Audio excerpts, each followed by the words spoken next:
J'ai l'honneur de m'exprimer aujourd'hui au nom de M. Michel Thierry Atangana, citoyen français, malheureuse victime d'une détention arbitraire de 17 ans au Cameroun, mais heureux bénéficiaire d'un avis du groupe de travail qui a permis sa libération.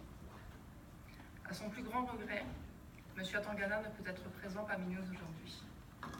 La chaise vide qu'il laisse nous rappelle à la réalité de sa situation. Trop habitué à le voir courageux, fort et impliqué dans le combat idéologique contre la détention arbitraire, nous avons, c'est vrai, tendance à oublier que M. Atangana, comme beaucoup d'autres victimes, livre aussi un combat physique quotidien. Lui qui ne rate pourtant aucune occasion de contribuer à l'activité du groupe de travail, est retenu aujourd'hui à l'hôpital pour recevoir des soins nécessités par les conditions dans lesquelles il a été détenu. Même si ces blessures lui rappellent les heures les plus sombres de son calvaire, elles ne sont pas pour M. Atangana les plus difficiles à penser. Non.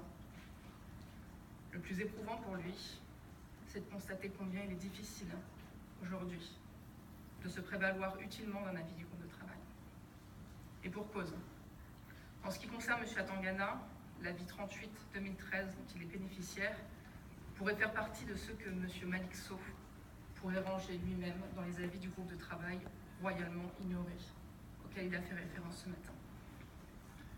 En effet, à l'heure actuelle, soit précisément 3 ans après que cet avis a été adopté, aucune des 3 recommandations n'a reçu d'une application satisfaisante.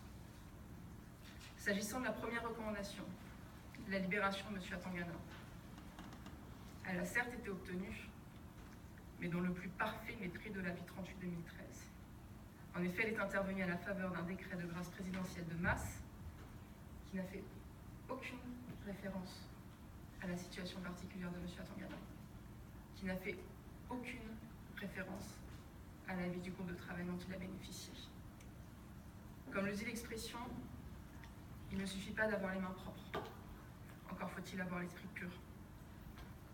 S'agissant de la deuxième recommandation, visant à avoir identifié, puis poursuivi les personnes responsables de la détention de M. Atangana, elle ne semble pas placée à l'ordre du jour, ni même du mois, ni même de l'année, de l'agenda des autorités en charge. S'agissant enfin de la troisième recommandation, consistant à voir M. Atangana indemnisé de son préjudice, cela ne semble pas non plus d'actualité. Pour être juste, il nous faut toutefois saluer l'initiative du président camerounais Biya pour avoir initié un processus qui pourrait, je dis bien qui pourrait, déboucher sur l'application des recommandations du groupe de travail. En effet, il est à l'initiative d'une commission interministérielle qui est désormais en charge de chiffrer les enjeux financiers des problématiques ayant conduit M. Atangana à la détention.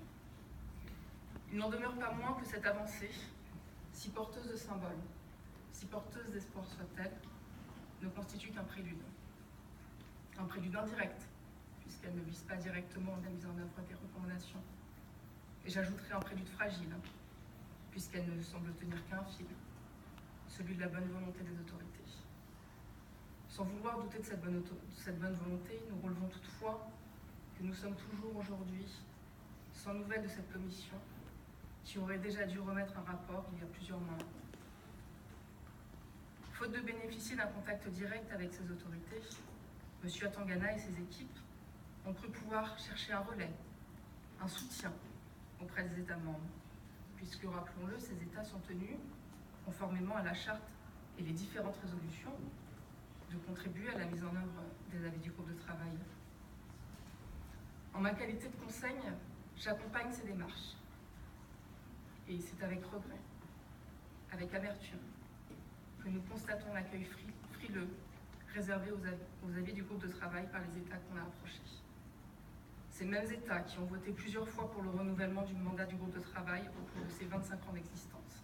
Ces mêmes États qui revendiquent être à l'origine de la création de ce groupe de travail. Ces mêmes États qui clament leur engagement pour intensifier la lutte contre l'impunité et pour promouvoir le droit à la vérité et à la justice. Prêcher la bonne parole n'est pas une fin en soi. De la même manière qu'il ne suffit pas d'avoir les mains propres, il ne suffit pas d'avoir l'esprit pur. Les deux sont indissociables. Tant que cela ne sera pas compris, M. Atangana et les autres victimes de détention arbitraire continueront de se perdre dans le labyrinthe de la mise en œuvre des recommandations, où chaque démarche, qu'elle soit directe, qu'elle soit indirecte, devient une impasse. Tant que M. Atangana et les autres victimes de détentions arbitraires ne bénéficieront pas d'un soutien de poids, d'un relais tangible dans leurs initiatives, les comptes rendus qu'ils feront en groupe de travail sur la mise en œuvre des recommandations continueront à consister en une liste d'efforts, mais d'efforts vains.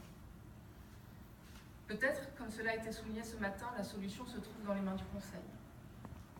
Peut-être que nous pourrions également envisager que le groupe de travail établisse lui-même, sur la base des informations qui lui sont fournies par les victimes, des communiqués systématiques sur la mise en œuvre des recommandations.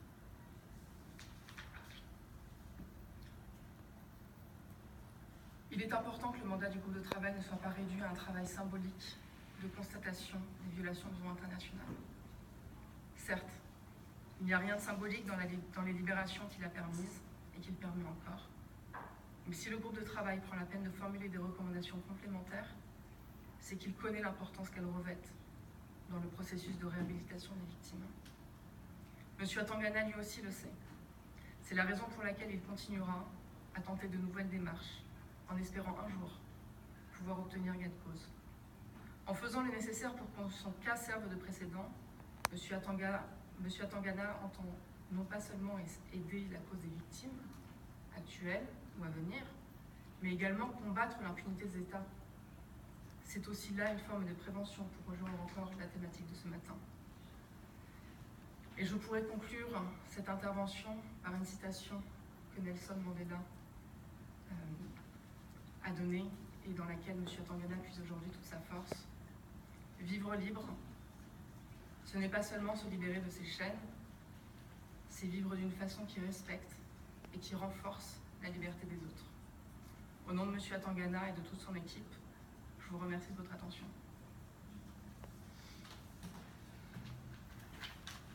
Thank you very, very much, Madame Nicolas. I am very sorry to hear about the death of Désolé d'entendre Atangana, in que particular M. Atangana that this a vu sa situation was the result physique se of the détériorer, consequence of the surtout arbitrary suite detention. à I am also cette sorry to détention listen arbitraire des victimes. Je suis également of très the lack of sincèrement désolé compliance d'entendre by the qu'il n'y a pas concerned state eu de of respect obligations de ces related obligations to par the- l'État concerné to the opinion issued by the par work rapport group à in 2013. l'avis qui a At the été same émis time, par I'm le very groupe de travail happy en to listen 2013. Mais that Mr. parallèlement, Atangana je suis has heureux d'entendre que committed M. himself to Atangana s'est help engagé the rehabilitation of other aider victims à la of réhabilitation arbitrary d'autres detention, and that he's victimes de committed détention arbitraire in this et qu'il regard. That this s'était same almost engagé dans ce one combat. in Veuillez, regards s'il vous to plaît, Mr. Atangana. bien lui Now I transmettre have the pleasure to give the floor nos vœux les plus to sincères. Leila Serrouhi. Je cède maintenant la She parole à will Leila Serrouhi share some à partager avec reflections on the nous experiences from the field, lessons learned from the country missions and engagement of the working group with states and